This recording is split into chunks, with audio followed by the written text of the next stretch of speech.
Here's some exciting news. SimpliSafe just released their brand new home security system, the all-new SimpliSafe. Their system has been completely rebuilt and redesigned. They've added all new safeguards to protect against power outages, downed Wi-Fi, cut landlines, bats, hammers, and everything in between. At the same fair and honest price, $15 a month. And there's no contract. Visit simplysafe.com/monster to protect your home and family today. simplysafe.com/monster. simplysafe.com/monster. I asked did they get his ID, and they said yes. He was still sitting in his car. I still had my composite sketch, and I pulled it out. He had these little glasses on, and I drew the glasses, and I held it up, and I said, anybody recognize this guy? And it was Wayne Williams to the T. I mean, it was just Wayne.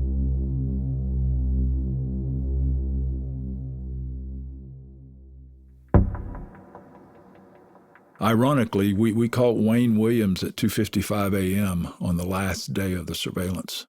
When we got there, we were immediately briefed that this guy was seen on the bridge and something hit the water. It hadn't been recovered. Of course, nobody could get in that water because, A, it's 2:55 a.m., and the water current was just outrageous. Somebody would have drowned and wouldn't have stood a good chance of recovering anything anyway, I don't think. I went up to him and identified myself as a special agent with the FBI, and I asked him immediately if he knew why he was being pulled over. And he said, yes, it's probably because about those kids that are missing, which kind of surprised me. That was an unusual answer, I thought. That was his answer. Well, it was, that's a paraphrase of it. That wasn't his verbatim answer, but yeah, it was something like that. And the next words out of his mouth was, he says, he said, Channel 5 is really covering this very well, but Channel 11, I don't think, covers it enough. So that kind of surprised me. I remember that jumped out at me as well. In Atlanta, another body was discovered today, the 23rd. At Police Task Force headquarters, there are 27 faces on the wall, 26 murdered, 1 missing. We do not know the person or persons that are responsible, therefore we do not have the motive. From Tenderfoot TV and How Stuff Works in Atlanta. Like 11 other recent victims in Atlanta, Rogers apparently was asphyxiated. Atlanta is unlikely to catch the killer unless he keeps on killing. This is Atlanta Monster.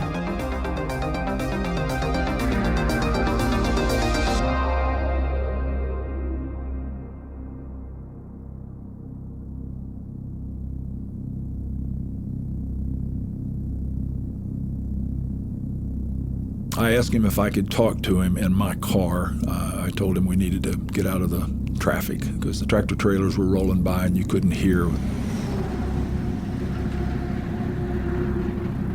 Plus, I wanted to interview him.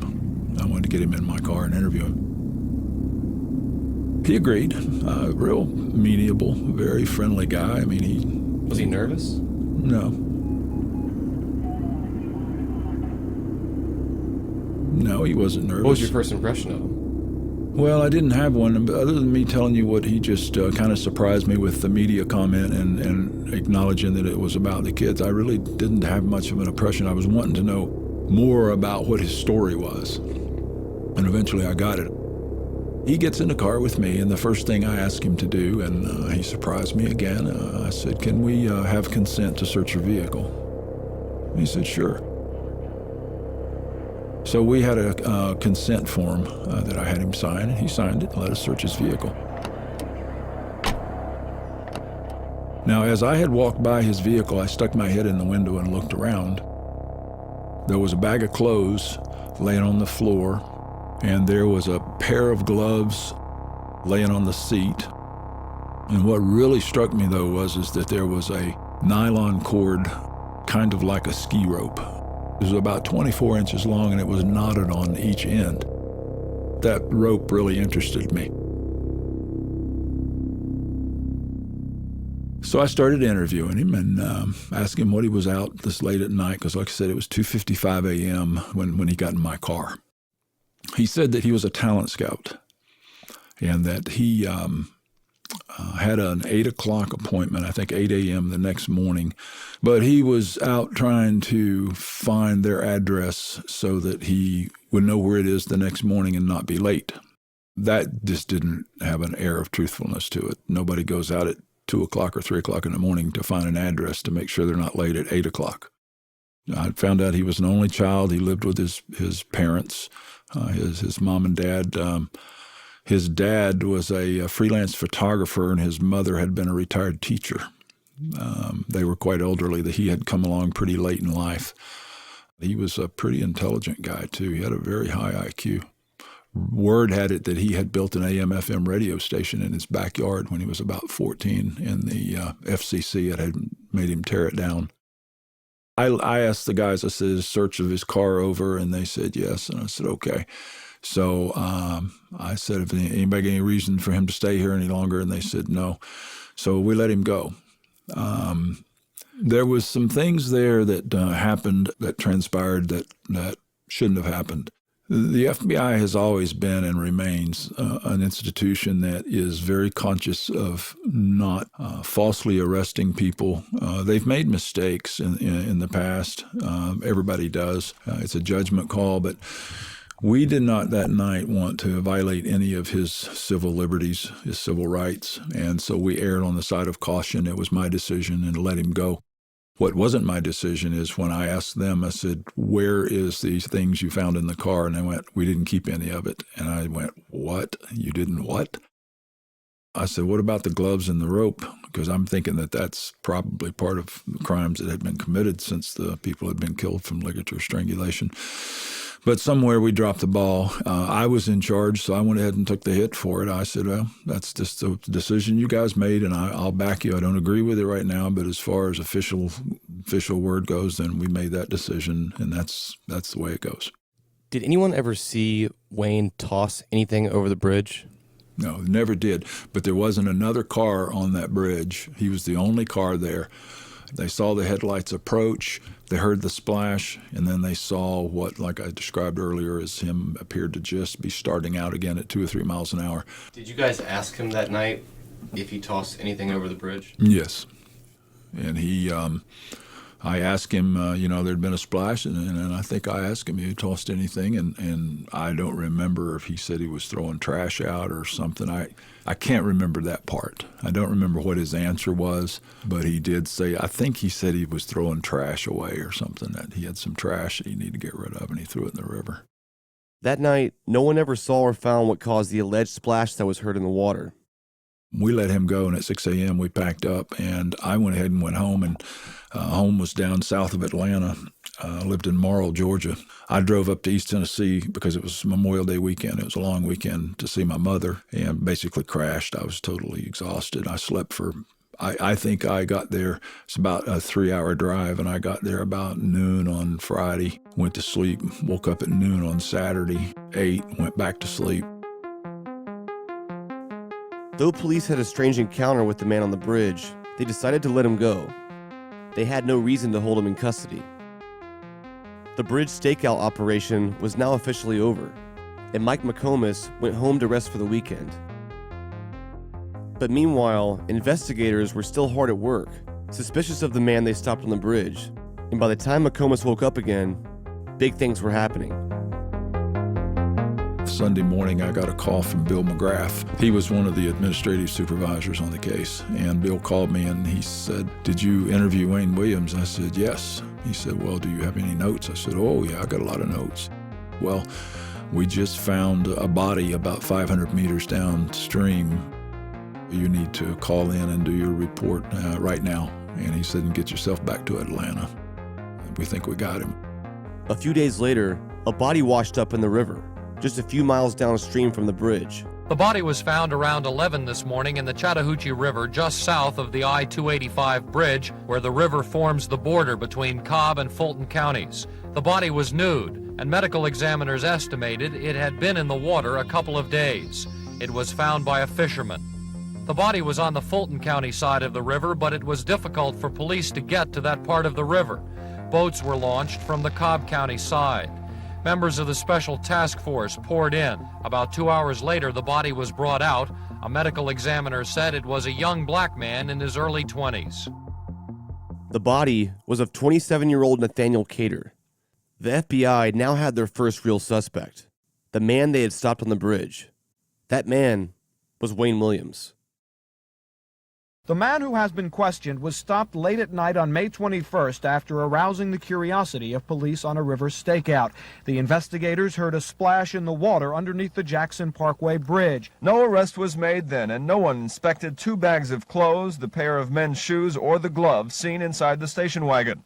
For 2 days, the task force quietly dragged the river, not finding anything. 3 days later, 2 people in a canoe did. The nude body of Nathaniel Cater a mile downstream from the South Cobb Bridge.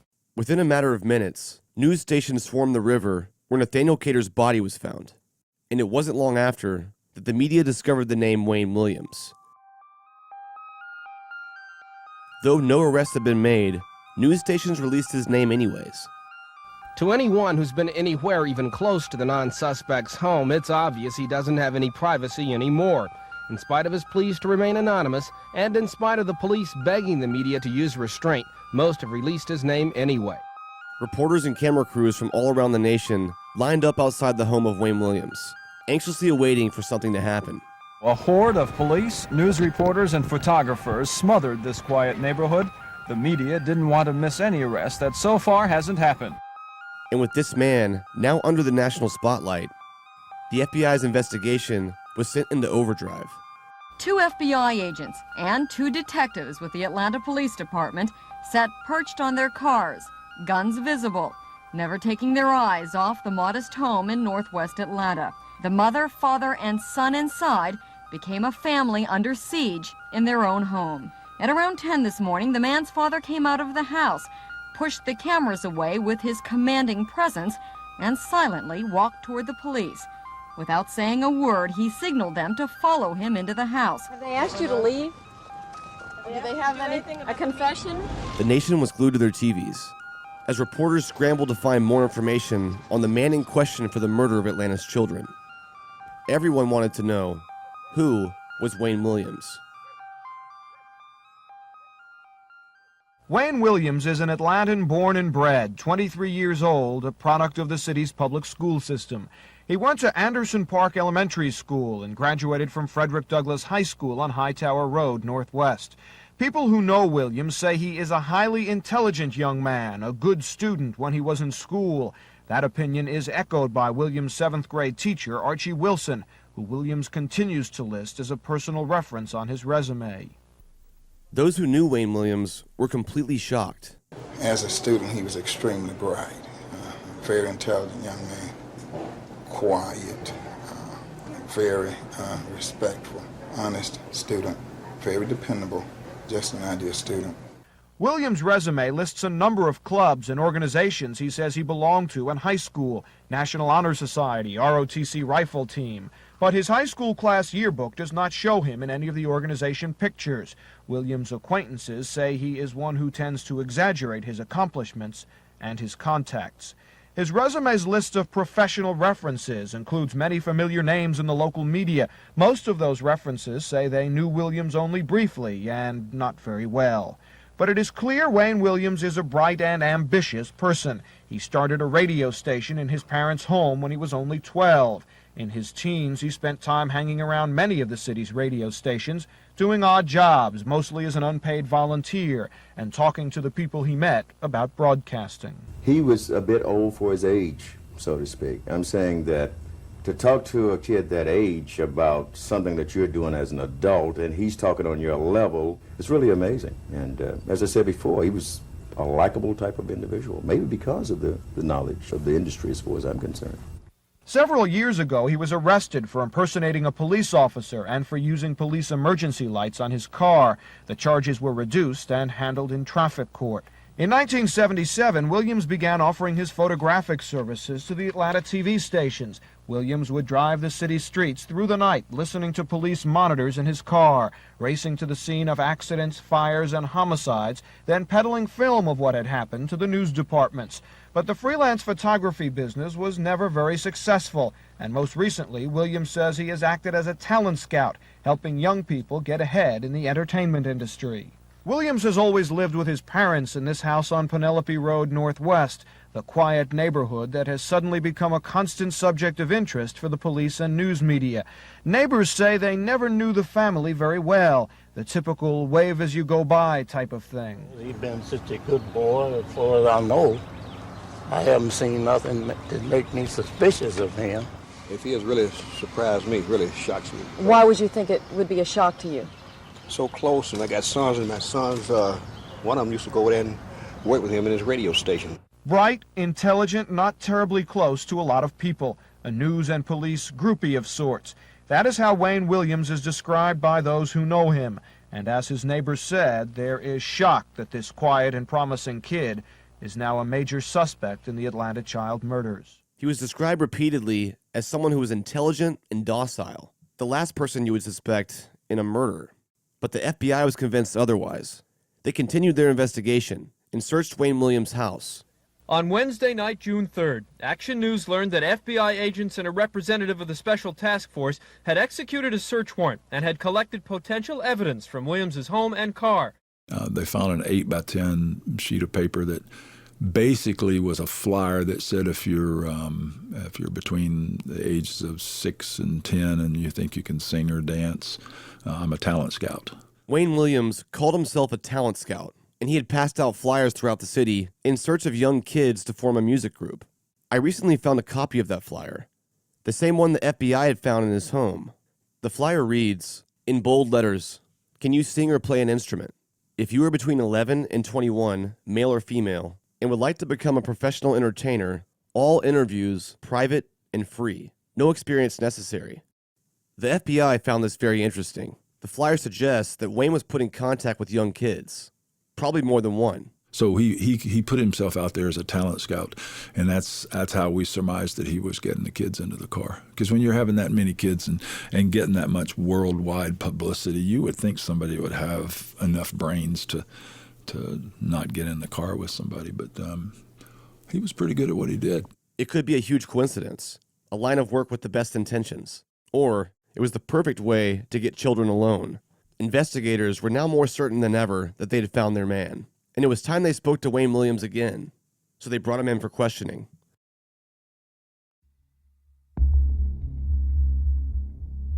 They went out and picked him up and brought him into the FBI office, took him in the back, and it was a massive scene of city dignitaries and state and everybody in the world wanted to get involved in it. They brought him in, and together he agreed to take a polygraph test, and we talked for a minute, and then went downstairs, and I did the testing downstairs in my office. Just you two? Just the two of us. The full task force and everybody was on the 10th floor. Press and news all around the entire building, and we were kind of on the 9th floor, just the two of us. This is Richard Ratcliffe, former special agent with the FBI. He sat down alone in a room with Wayne Williams to conduct a polygraph test. We had this very interesting interview for about 2 hours. I said, "You're very intelligent. So what's your IQ?" And he said, "I don't believe in IQs." The polygraph, you have to have confidence in it. I think he was totally confident he could beat it. He said that. He was just totally confident he could beat it. And what you do, you ask a series of comparative questions, a series of about 10 questions. Some of them are very simple. It's everything we've discussed, all yes and no answers. It's not really confusing. It's really clear, very pretty simple, and no surprises. And at that time, I ran what's considered to be the most valid format in the polygraph research, and that was the zone comparison test.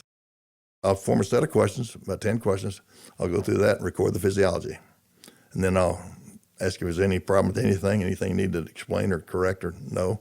Then you run a second time. You ask the same set of questions and record a second chart. You run the same set of questions a third time, and after the third time, then you score each one of those and compare the responses to the other responses. And then you add those scores up, and it would show either deception or no deception. And it's human nature to want to believe people, so I'm assuming he's going to pass the test. He stayed pretty much composed the whole time. He was composed, and it's not really fair to say relaxed because the whole situation is not one where you're relaxed. He was very engaged, and he was very much cooperative and participated willingly. We had this very interesting conversation. And then about what happened, why he's on the bridge. And one of his things that made him suspect was that every time he was asked about the bridge, he gave a different story. So he'd already given 2 or 3 different versions by the time I talked to him about where he was going, what he was doing. Didn't stop on the bridge, did stop on the bridge, threw some boxes in the river, didn't throw anything in the river. So, I mean, he had variations of his story. He's a talent scout, and he had this girl's name, Cheryl, or whatever her name was, and he's supposed to meet her the next morning at 7 a.m., and so he went to see if he could find the apartment, and I said, are you interviewing young girls at 7 in the morning in their apartments? Did that put you kind of in an awkward position? I said, I wouldn't do that. He said, I'm not homosexual. You just made a point, I'm not homosexual. He argued that he wasn't homosexual. I was asking about being alone with this girl in her apartment at 7 in the morning, and I was asking him why he would do that, why he would just set up an interview at 7 in the morning in the girl's apartment.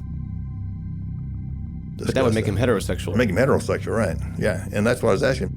But his argument was that he wasn't homosexual. People, I guess, were suspicious of him being homosexual.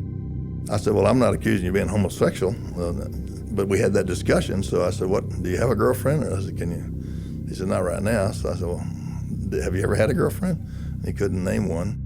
After a long conversation, Ratcliffe asked the big question that had brought him there in the first place. Did you cause the death of Nathaniel Cater? Did you throw Cater's body into the Chattahoochee River that night? What do you say? He said, no, he just denied it. I don't know Nathaniel Cater. I didn't have any contact with Nathaniel Cater, didn't know him, had never been on him, didn't have a body, didn't throw anything in the river. Wayne Williams denied any involvement in the murder of Nathaniel Cater, claiming that he never even knew him. But the results of the polygraph told a different story. The testimony is deceptive. And that's a first indication in 2 years on who did it. Wow. So you're the guy we're looking for. I mean, that's kind of how I reacted when I got through and graded it all out. When I got through and said, this shows deception, I'll be darned, you're the guy that we've been looking for. You're the one killing these kids. He said, that's not me. He said, let me see that. So then he spread out the charts. Well, the charts, you wouldn't know from what I just saw. Would you look at that and tell me that somebody's lying or that killed the kids? So he spread the charts, looked at all the tracings. So he points out and he says, what's that question right there? I said, that's pretty good. Did you cause the death of Nathaniel Cater? So he picked out that question, which is where his reaction was. Then I make my call. I go out and tell the whole world, that he's deceptive, and it indicates that he's the one that killed Nathaniel Cater. Here's some exciting news. SimpliSafe is a company I've worked with for a while now. They've transformed into the fastest growing home security company in the nation. Now they protect over 2 million people, and they just released their brand new home security system, the all-new SimpliSafe. Their system has been completely rebuilt and redesigned. They've added all new safeguards to protect against power outages, downed Wi-Fi, cut landlines, bats, hammers, and everything in between. The all-new SimpliSafe was redesigned to be practically invisible, with powerful sensors so small you'll barely notice them. You know who will? Intruders. SimpliSafe spent years building this system, and they've added so much. Amazing protection at the same fair and honest price.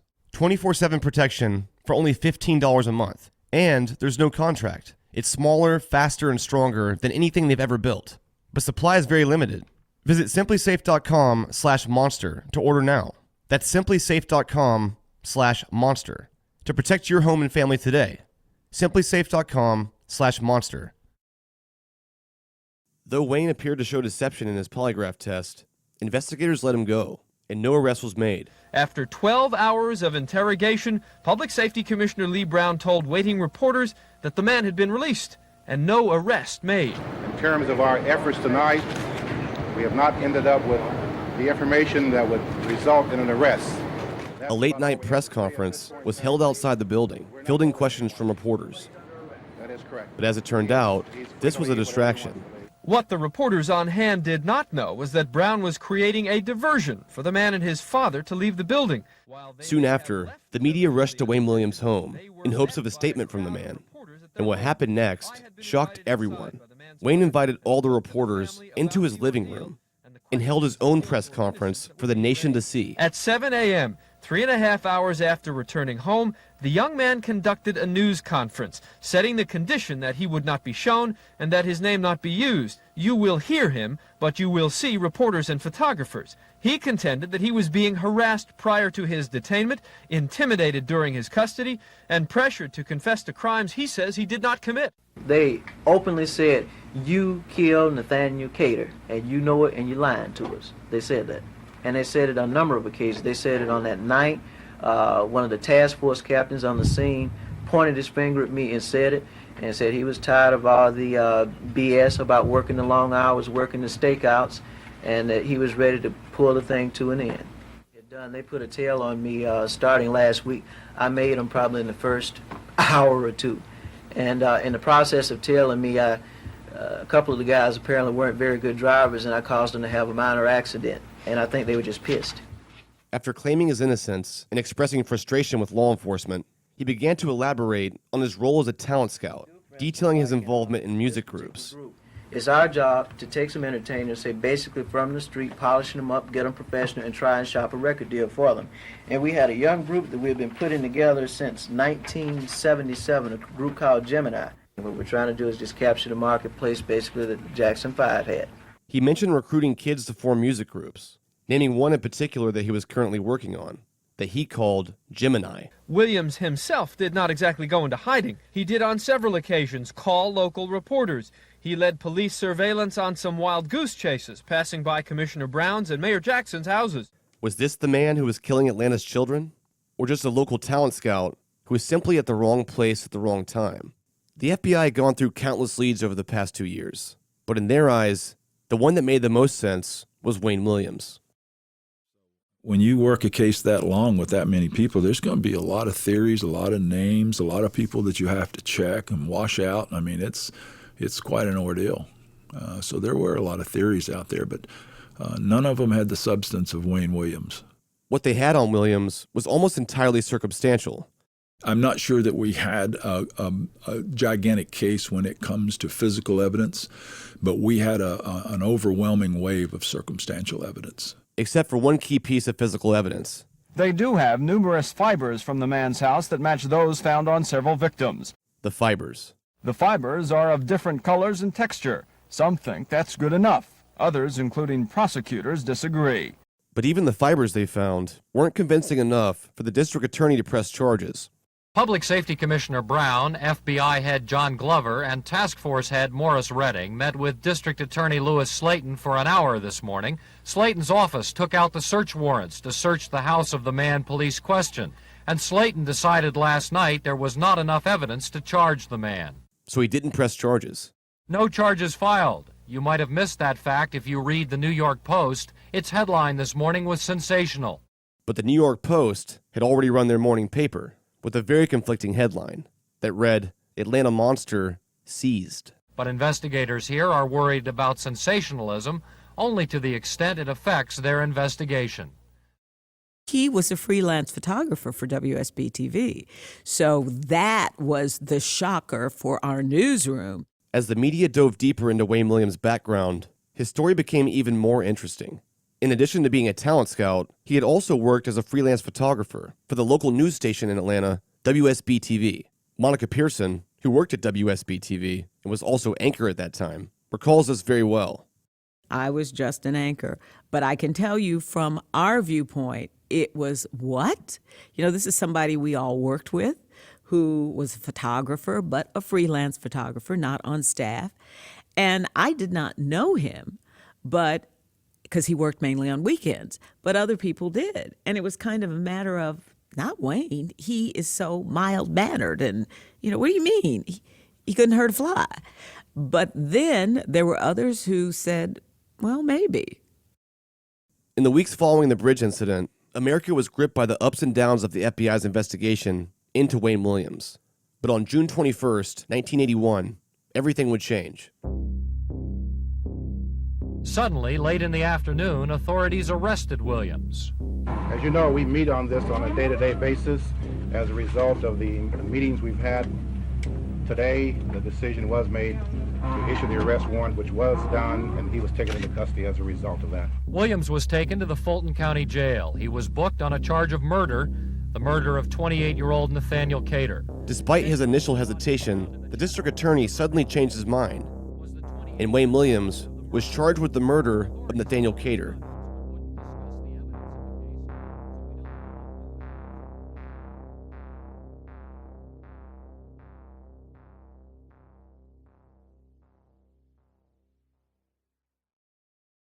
An indictment for the Cater murder was almost predictable, but the surprise came when District Attorney Lewis Slayton made the announcement. The grand jury had returned an indictment in 2 counts charging Wayne Bertram Williams with the murder of Jimmy Ray Payne in 1 count and Nathaniel Cater in the 2nd count. Wayne was also charged with a second murder. On April 27th, 1981, the body of 21-year-old Jimmy Ray Payne was also found in the Chattahoochee River. The cause of death was asphyxiation. That announcement came as a very big surprise late this afternoon. Not only did the attorneys for Wayne Williams think any indictment wouldn't come until next Tuesday, they never thought their client would be indicted for the murder of 21-year-old Jimmy Ray Payne. The police have arrested and charged him, but he still has to be judged by his peers and in a court of law. So until he is found guilty, we have to say alleged. There was still the question, is he guilty or is he not? In a brief statement, Williams stood in front of Judge Clarence Cooper and said, "I plead not guilty to both counts." The trial was underway, and Wayne Williams' defense attorney, Mary Welcome, was ready to fight back. There has been a serious effort on the part of the government, the law enforcement agencies, the various agencies, to convince the country, even the world, that Wayne is implicated in all of the murders. So on reflection, I shouldn't be too surprised that they would try to tie at least one more in. She implied that law enforcement was ganging up against Wayne in an effort to close the case and felt very strongly about her client's innocence. From the beginning, many people thought the state's case against Wayne Williams was as suspect as the suspect himself. Prosecutors had no eyewitness to the crimes, no confession. But on December 28th of last year, the state went ahead with its case. Its main ingredients, fibers and animal hair that allegedly matched.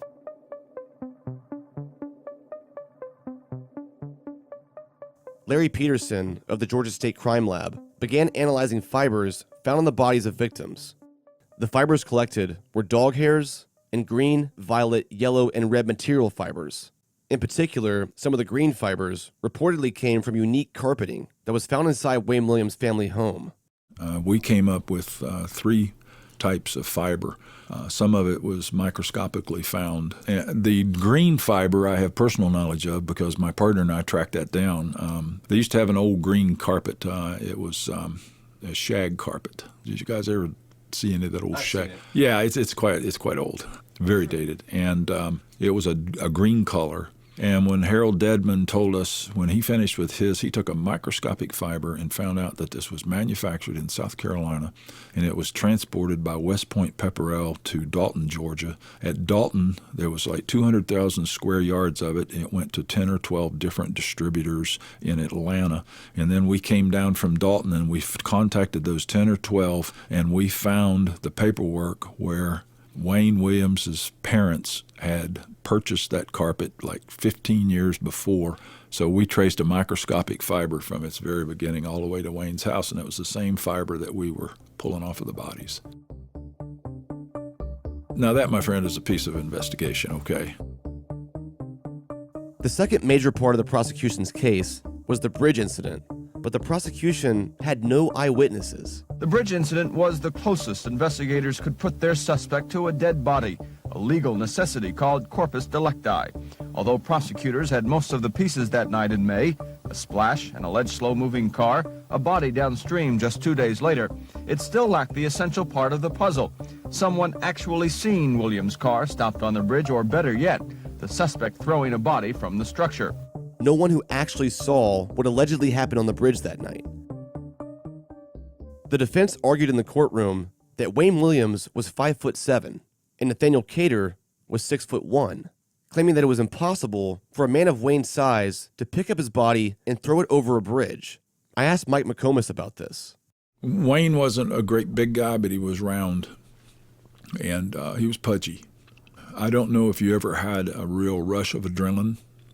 People do amazing things when they've got a rush of adrenaline. And when you're not trying to be careful and hurt somebody, you can drag them, pick them up. It's no problem. Another point the prosecution argued was the sound that a car would make when driving across the bridge. What was interesting, there was an expansion plate on the bridge, and if a car goes over we later determined if a car goes over the bridge faster than 5 miles an hour, the expansion plate will make a loud clank. Under 5 miles an hour, there's no sound. That sound, the defense claims, is the key to their proof. Police recruit Bob Campbell, part of the stakeout team, says Williams' car did not make that sound, indicating the vehicle was traveling at a slow rate of speed. But a sound expert hired by the defense says that's impossible, that even at 4 miles an hour, the family station wagon makes the joint rattle loud enough for someone underneath the bridge to hear it. Suggestion that recruit Campbell was fast asleep on the job the night Williams was stopped. And the prosecution surprisingly went along with the theory, asking Mark Oviatt if a loud splash would wake the recruit up. The expert said yes. The state contends that loud splash was the body of Nathaniel Cater hitting the water. Williams bluntly stated the police version of the now famous bridge incident was wrong, a lie. He claimed he wasn't driving slow, that he didn't turn around in a parking lot next to the bridge, that he did not throw anything into the river. He tried to persuade the jury he really was out near a bridge that night looking for a Cheryl Johnson, who still remains a mystery to this trial. According to Wayne Williams, the night he was stopped on the bridge, he was going to find a young woman named Cheryl Johnson, who wanted to do an audition for him. Earlier that day, Cheryl Johnson had called his home, and Wayne's mother answered, and wrote down her name, phone number, and address. According to Wayne, that night, he was going to verify her home address, so he would know where to go for the morning appointment.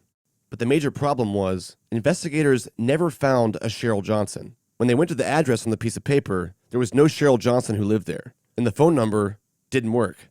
So who was Cheryl Johnson, and where was she? The prosecution claimed that she wasn't real, but Wayne stuck by his story. The state implied he fabricated the story, but Williams didn't budge from it, claiming the woman simply gave him a wrong number and wrong address. After a grueling 2-month trial, it was time for a verdict. After several days of testimony, 3 experts summed it up in 2 sentences. Fiber and hair from Williams' home and car matched fibers and hair taken from the bodies of Cater and Payne. They also painted him as a possible homosexual who hated poor young blacks. The defense, steered by a Mississippi lawyer, fought back better than many had predicted. Their goal, place doubt in these people's minds. As Binder said throughout the trial, Wayne Williams is not a killer. He countered with former police recruits who charged members of the stakeout team that night in May were drinking and asleep. A loose-fitting fiber expert from Kansas came in and showed that fibers may not be as unique as the state had claimed. For 12 hours, the jury deliberated. And on February 27th, 1982, the jury returned their verdict.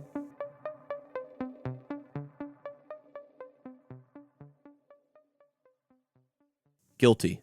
When the verdicts were read, Williams' father stood before the court and said, "I feel this is very unjust. I don't see how anyone could find my son guilty of anything. I just don't see it."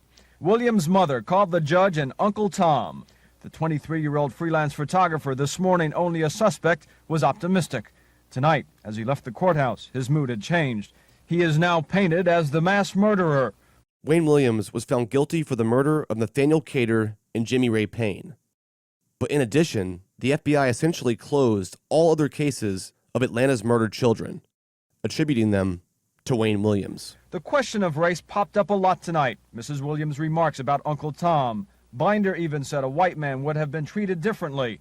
And the mother of victim Yosef Bell, a woman who prodded police into forming a task force several years ago, was very disappointed with the outcome. Camille Bell, mother to victim Yusuf Bell, acted as a voice for the parents of the missing and murdered children, and she wasn't very happy with the verdict. If I believe that Wayne Williams killed the other 12 that they claim, the same fibers that were found on those bodies were also found on Yusuf's body, then I must believe that Wayne Williams killed my son. But since I don't believe that Wayne Williams killed anybody, I can't believe that Wayne Williams therefore killed my son. What it all boils down to is now we have Wayne Williams, 23, the 30th victim of the Atlanta slayings. We'll be right back after the break. It's time to show that special someone how much you care this Valentine's Day by replacing those old-fashioned, wedgie-inducing multi-pack boxers with something you can both be proud of. Fresh, upgraded underwear from Tommy John, the men's clothing brand that's redefining comfort for guys everywhere. myself included. This is unquestionably the most stylish, comfortable, and functional underwear on the planet. The legs never ride up, the waistband never rolls down, and their time-saving, horizontal quick-draw fly will change your life. And I'm not kidding, it's actually impossible to get a wedgie. And Tommy John has way more than just incredible underwear. Their Go Anywhere clothing line takes you from desk to date in a flash. Plus, all Tommy John underwear is backed by the best you'll ever wear or it's free guarantee. That's right. So you have nothing to lose. Shop for limited edition Valentine's Day gift sets at TommyJohn.com right now. Plus, get 20% off your first order with the promo code MONSTER. That's promo code MONSTER for 20% off at TommyJohn.com. TommyJohn.com. From that day forward, Wayne Williams was in history books as the Atlanta child murderer. A lot of people think he's innocent, believe it or not. You know, I don't know. I think they view him as someone who got caught up in it and end up getting blamed for it. I mean, I'm gonna be honest with you. I've never spent a lot of time paying attention. I was happy when they was like, all right, we off code red now. Everybody can go out and play again. So is Wayne Williams the Atlanta child murderer? Absolutely. Without a shadow of a doubt, Wayne Williams was the child murderer. I'm not saying he did all of them. He was convicted on 2 because we didn't have enough evidence to take him on the rest of them. We attributed the lion's share of them to him. I mean, he definitely did more than just 2, but that was the only 2 that we had enough to take him to court and convict him on. I didn't have any problem with the way it was concluded. You know, it's like if you catch a guy with 100 bank robberies, he's not going to get any more. I mean, you can only sentence a guy so many times to so much. So 2 life sentences is the same as 10 life sentences. Life is life. It really wasn't over. It really wasn't over. Today it's not over. Wayne Williams says he didn't do it. The families don't believe he did it. Law enforcement says he did it. The court said he did the adults, but no one has ever convicted him on killing the children, the boys who were found suffocated. I still think it's a story that needs to be investigated. I would love, and I'm glad you're doing this, to open up the case again and see what you can find all these years later. Remember Russell Baltazar, whose brother Patrick was found brutally murdered? I asked him about this. I think he got taken as an scapegoat to shut down the problems we had. I don't believe that he was tried with all evidence and said you're guilty for killing all of those kids. I think it was a way for them to slow it down. Somebody better find somebody to put in the jailhouse so make a lot of these people start being quiet.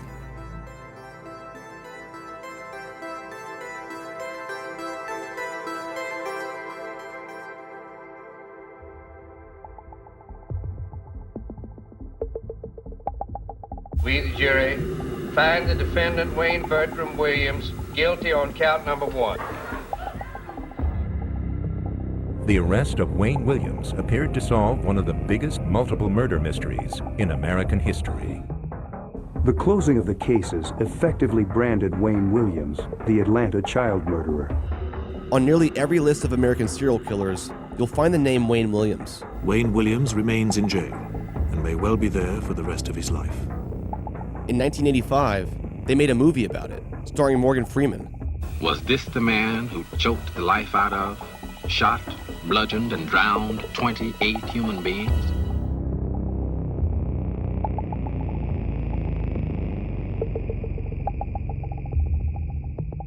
The court hereby sentences the defendant, Mr. Wayne Bertram Williams, to the custody of the State Board of Corrections, where he is to serve 2 life sentences.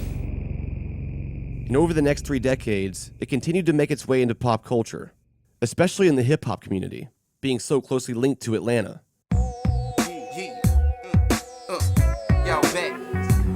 When we was kids, I was into French kissing, and then they imposed a curfew, Atlanta kids missing. We was them kids, now we grown. I'm hip to every evil plot you wanna put on. And we Andre 3000 from Outkast even has a verse on Travis Scott's 2016 album. Came up in the town, they were murdering kids, and dumped them in the creek up from where I live. Spotty, sprinkled around. We running through the sprinkler looking around. The killer would show up with boxes of pizza, and said he had a label recruiting people. Put that on my grandma and everything. Yeah, my homie said he told him his name was Wayne.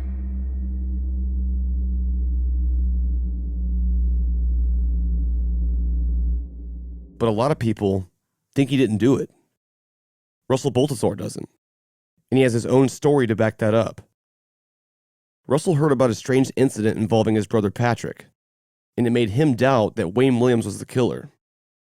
Spoke to several people out there, and one of the police officers, the story was told to me that they had him on tape, that he was running him and two kids from individuals, more than one person, and they ran into a phone booth.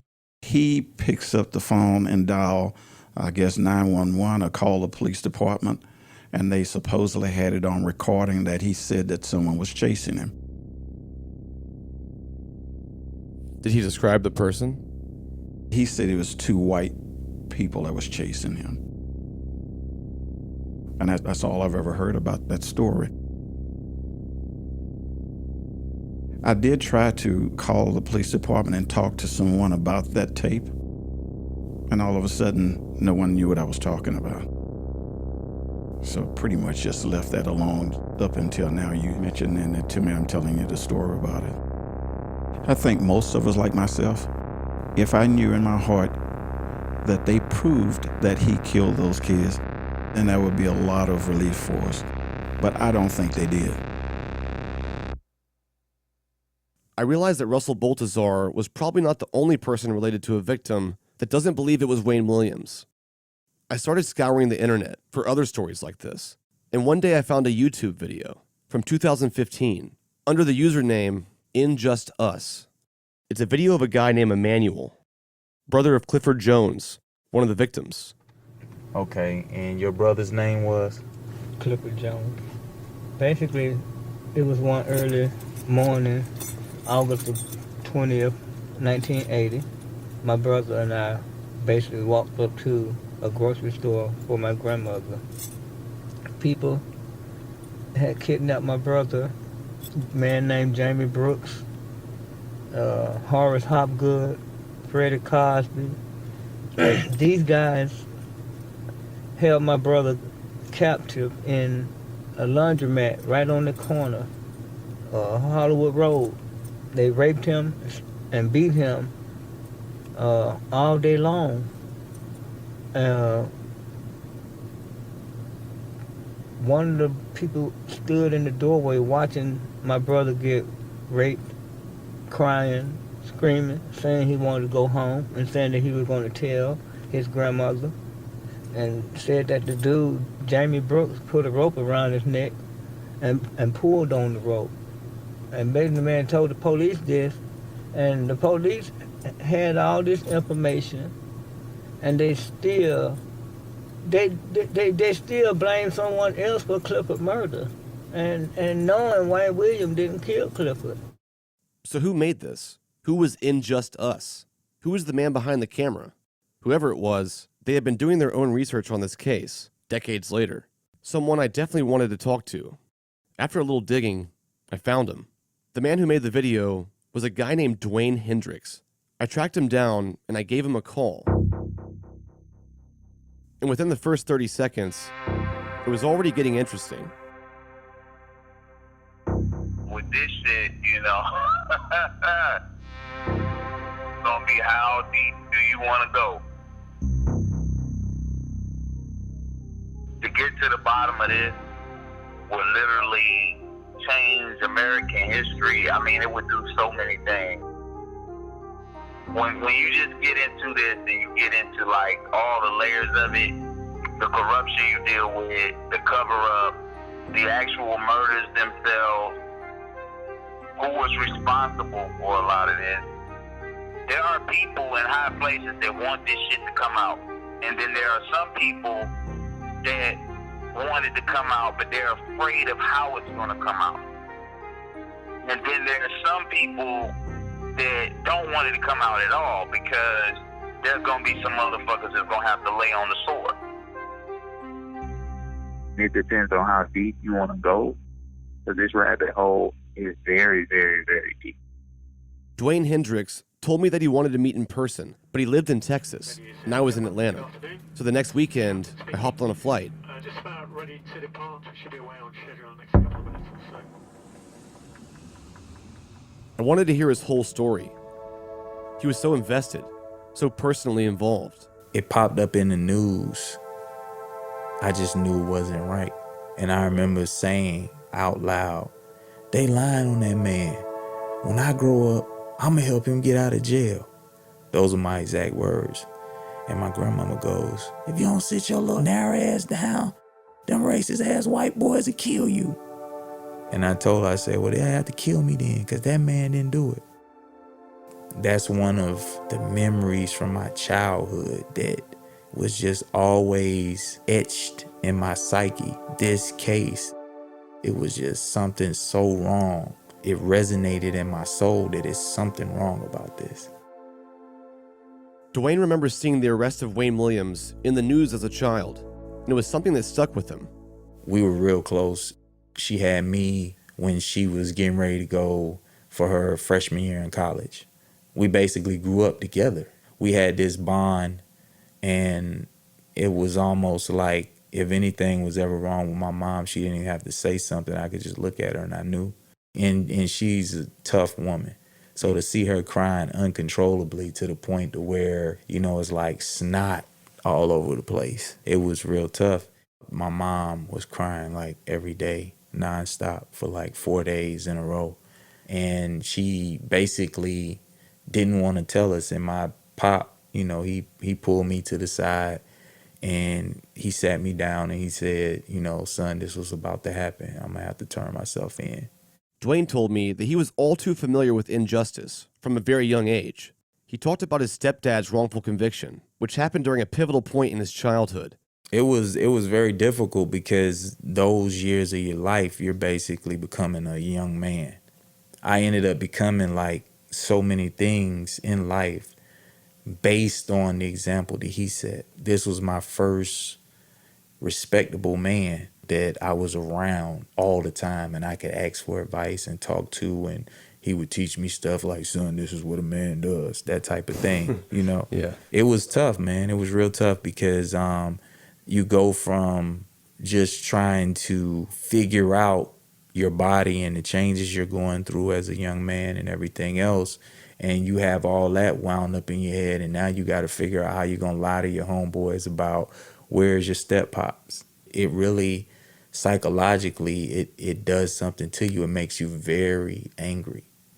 For me, it made me hate any authoritative figure.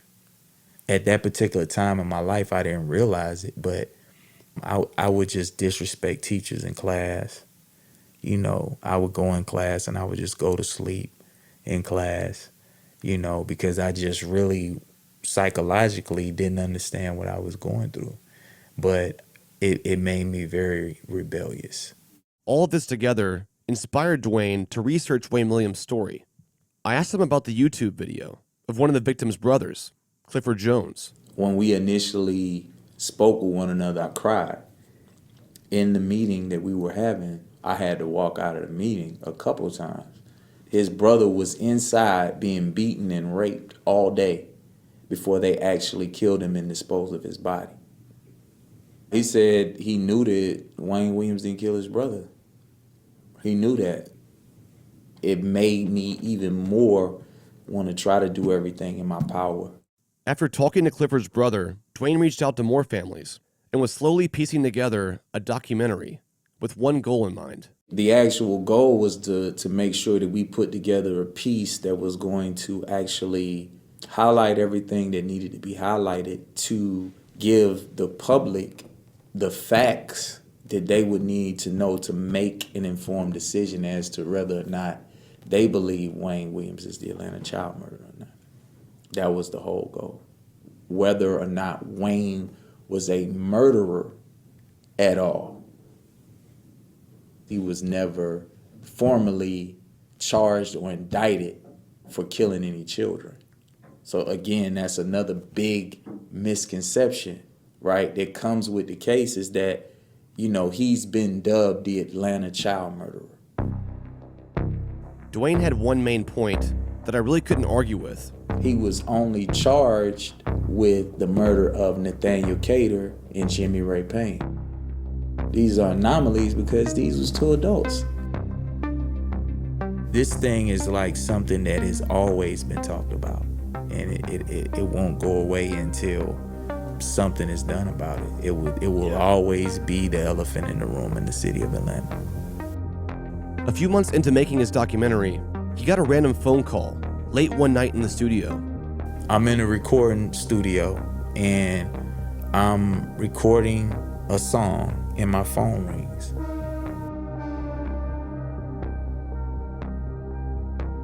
It's Wayne Williams.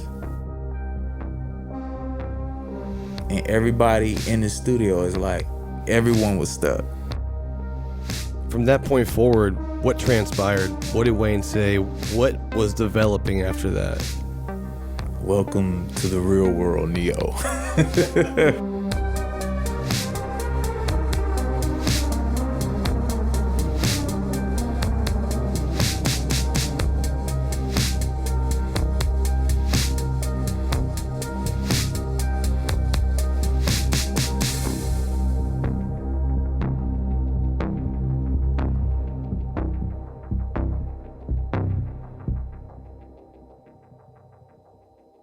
Next time on Atlanta Monster. So you know Wayne Williams? Absolutely.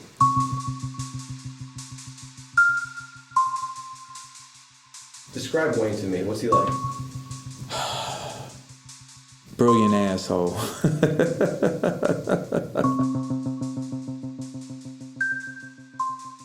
Very intelligent asshole. That's the best way I could put it. And I don't mean it in a bad way because I'm an asshole at times. This thing is huge. It's huge. And believe me, it was more hands in this shit than meets the eye. And we're gonna bring it. That was the name that the media given Wayne Williams. They wouldn't use his name, they gave him this name, Atlanta Monster. Atlanta Monster is an investigative podcast told week by week, with new episodes every Friday, a joint production between How Stuff Works and Tenderfoot TV. Original music is by Makeup and Vanity Set. Audio archives, courtesy of WSB News, Film, and Videotape Collection. Brown Media Archives, University of Georgia Libraries. For the latest updates, please visit atlantamonster.com or follow us on social media.